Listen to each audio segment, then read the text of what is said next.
ব্রাহ্ম মুহূর্ত 3:30 আজকে ভৈরব গাঙ্গুলি কলেজের মাঠে আমার ক্লাস নেবার আছে। সকালবেলা রাত্রিবেলা মা কিছু চেয়ার শিট ভিজিয়ে রেখেছিল, তাই ঘুম থেকে উঠে আগে খালি পেটে সেই চেয়ার শিটগুলো খেয়ে নিলাম। এবার প্রাতঃকৃত্য সমাপান্তে স্নান করে ফ্রেশ হয়ে একটু মেডিটেশন করে নিয়ে আমার পরম গুরুদেব আর গুরুমা এই তিনজনকে একটু ধূপ দেখিয়ে পুজো করে প্রণাম জানিয়ে এইবার আমি আমার দিন শুরু করব। যে কোনো কাজ করার আগে আমি এই কাজটা করে নিই, মনের জোর বাড়ে। জলের মধ্যে একটু গ্লুকন-ডি মিশিয়ে নিয়ে যাচ্ছি, তাহলে এটা আমাকে এনার্জি দেয়, কারণ আমাকে 5 কিলোমিটার দৌড়তে হবে ক্লাস নেওয়ার আগে আমি নিজের জগিংটা সেরে নিই। যে কিছু প্রয়োজনীয় জিনিসপত্র গুছিয়ে নিলাম। এই যে ছোলা ভিজিয়ে রেখেছিল মা, এবার এই ভেজানো ছোলা মুখে দিয়ে চেবোতে এবার বেরোবো। এই যে আমার জগিং শ্যু, মাই very very favourite jogging shoe. এই যে যোগ ম্যাট সঙ্গে নিয়ে নিলাম, কারণ আমিও ব্যায়াম করে এবার রওনা দেবো ভৈরব গাঙ্গুলি কলেজের মাঠের দিকে। এই যে আপনারা দেখতে পাচ্ছেন ভোর 5:15 তখন এই যে পৌঁছে গেছি ভৈরব গাঙ্গুলি কলেজের মাঠে। সবার আগে ভূমি প্রণাম করে, ভূমি মাকে প্রণাম জানিয়ে তার আশীর্বাদ নিজের মাথায় নিয়ে এইবার আমি জগিং শুরু করব। সময় তখন ভোর 5:30, আমি এক্স্যাক্ট 5:30টায় জগিং স্টার্ট করলাম। এই যে 5:54, 24 মিনিট মতো সময় লাগলো আমার 5 কিলোমিটার দৌড়াতে, মানে ভৈরব গাঙ্গুলি কলেজের মাঠ অনুযায়ী 20 পাক, টোটাল 20 পাক দৌড়াতে আমার টাইম লাগলো 24 মিনিট। এই যে দেখুন এক এক করে সবাই চলে এসছে।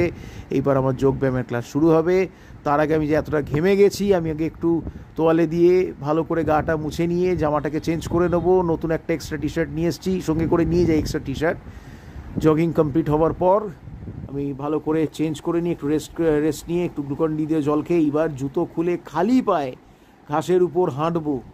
আমি এই যে খালি পায়ে যে ঘাসের উপর হাঁটছি, এটা আমাকে খুব একটা আলাদা এনার্জি দেয়। এই যে ক্লাস শুরু হয়ে গেছে, এবার আমি সবাইকে ব্যায়াম শেখাতে ব্যস্ত। এই যে খোলা আকাশের নিচে এই যে আমাদের ক্লাসটা হয়, সেটা প্রাচীন গুরুকুল প্রথার কথা আমাকে মনে করিয়ে দেয়। এই জন্য ভৈরব গাঙ্গুলির এই কলেজের মাঠে এই যে ক্লাসটা, এটা আমার সবচেয়ে ফেভারিট। এই দেখুন খোলা আকাশ, চারিদিকে সবুজ আর সবুজ। খোলা আকাশের নিচে আমরা সবাই শুয়ে আছি। যদিও এখন প্রচণ্ড একটা ভ্যাপসা গরম পড়েছে, কিন্তু সকালবেলা বেশ ভালো হাওয়া দিচ্ছিল। এই যে মাটির গন্ধ, এটা আমার মনটাকে কেন অদ্ভুতভাবে শান্ত করে দেয়। সবার শেষে ভ্রামরী প্রাণায়াম করি, আমি আমার ক্লাস শেষ করি। এবং প্রাণায়ামের পর সবাইকে এই যে ভ্রু মধ্যে আজ্ঞাচক্রে কনসেন্ট্রেট করতে বলছি। এই কনসেন্ট্রেশনের মাধ্যমে আমার ক্লাস শেষ হয়। এতে মনোসংযোগ বাড়ে, মন শান্ত হয়। ব্যায়াম করার মূল উদ্দেশ্য মনের শান্তি। এই যে সবাই হয়ে গেছে, এইবার সবাই একটু একটু করে জিনিসপত্র গুটিয়ে চলে যাচ্ছে। আমিও সেই ফাঁকে লাস্টে কয়েকটা আসন করে নিলাম, আর শীর্ষাসন। ব্যাস, আজকের মতো ক্লাস শেষ, আজকের মতো যুদ্ধ শেষ। এবার বাড়ি ফেরার পালা। জিনিসপত্র গুছিয়ে নিয়ে জুতো পরে এবার আমি বাড়ি ফিরবো। ভালো থাকবেন সবাই, দেখা হবে আবার অন্য কোনো ভ্লগে। Good bye.